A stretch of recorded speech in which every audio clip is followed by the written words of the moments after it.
Hello everyone, today we have a very special guest with us, Vsevolod Sviridov, Deputy Director of the Center of African Studies at HSE University. Before we dive into some insightful questions, I would like to take a moment and personally thank you for being us today on BRICS Talk Bridging Ideas. Thanks for having me, Angelina. For the first time, you and your colleagues have prepared the Expert and Analytical Handbook Africa 2025 Prospects and Challenges.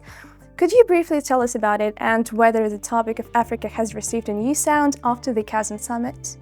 Yeah, sure. At the Center for African Studies, we basically aim to tell people in Russia what is Africa, tell to Russian government agencies, to Russian companies. And one day we understood that our expertise, our knowledge, could be shared not only within Russia, but we can give something to discuss. We can have something to discuss with African peers, with African experts, scholars, government officials. And that's how the idea of Africa 25 emerged. Half a year ago, I think. We gathered a big team of experts, both Russian, Africans. The book is a result of work and of our research for more than 5 years, actually.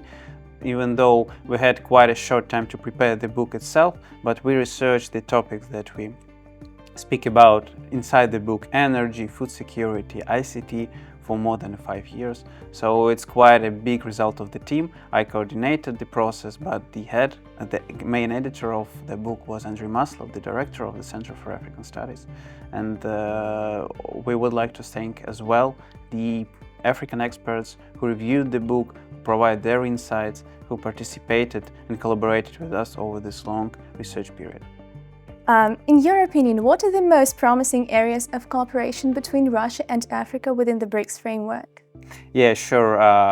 African agenda within BRICS has gained a new momentum, especially after 2023, when the new African members were admitted, and in 2024 it gathered speed with first inaugural summit of BRICS in Kazan, where all new members participated, all African countries participated, not only member countries of BRICS, but other countries that partner BRICS, that aspire to join different BRICS formats. And that's a huge development. We believe that Africa could serve as one of the regions where BRICS, new ideas, new platforms, and new approaches to global issues could be developed, could be tested, because African countries are increasingly searching for new formats of cooperation. They understand that the current model of globalization is not serving their needs, and they're looking for different approaches, and BRICS could serve as the platform which provides these ideas, solutions to African problems, and where could be different formats like knowledge sharing used. Can you tell us more about the participation of African countries in the New Development Bank? New Development Bank serves as one of the main vehicles within BRICS format. It's one of the organizations within BRICS format, actually.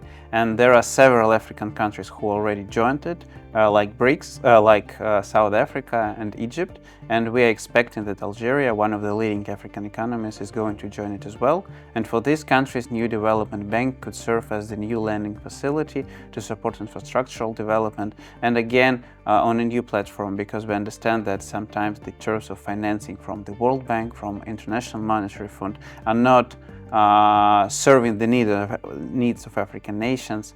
The decision making is out of control, and the agenda of this financing is being set outside of Africa. Here, New Development Bank, where South Africa is one of the main shareholders, may be more promising, more ready to collaborate with African countries, to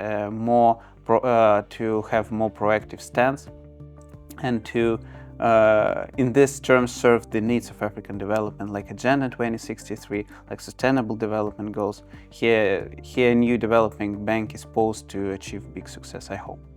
And what further steps are planned by the Center for African Studies to deepen research and develop cooperation between Russia and Africa?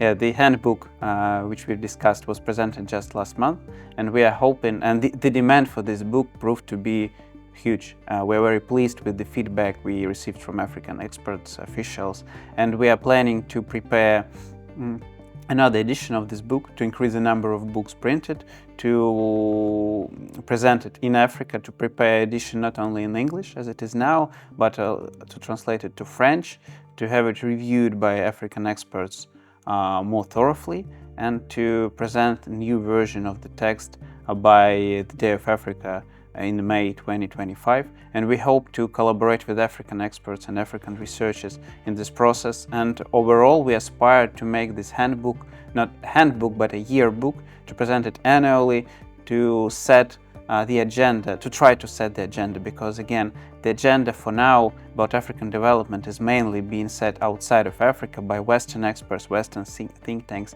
and here Russian expertise could serve as certain leverage to this domination, to the dominance of Africa, of Western agenda here.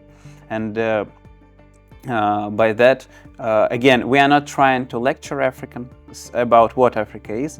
We are trying to serve as the knowledge sharing hub here, for them to engage in discussion with us, for us to sharpen our ideas, our concepts, and for them maybe to take something for themselves when they're planning their development, their own sovereign development strategies.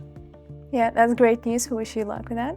Thank you. And how did you get involved in exploring Africa? Was it a conscious choice or was it an accident? Yeah, I've been studying Africa for more than 6 years. I speak one African language, is Hausa language spoken in Nigeria.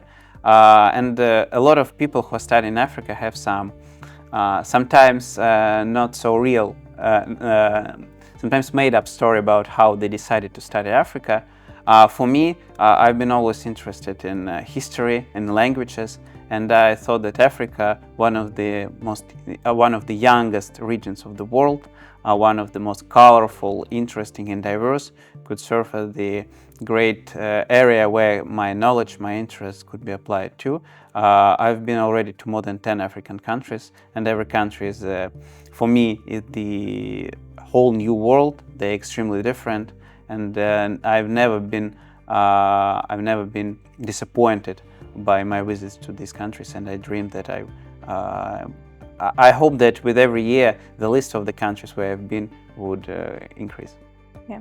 And the final question, if you had to choose one African country for long-term residence and work, which one would you choose and why?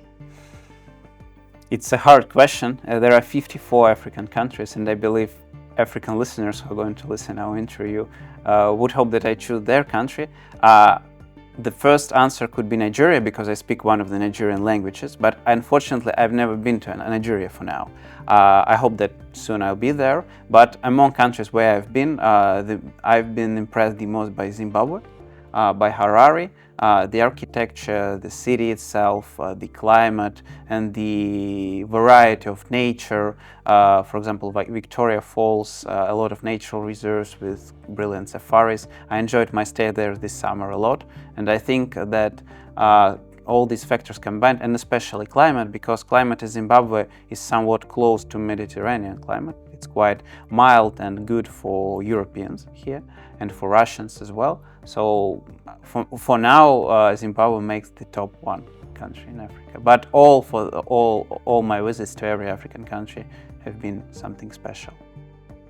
Well, that was the end of the interview, so thank you so much for being here with us on BRICS Talk. Thank you.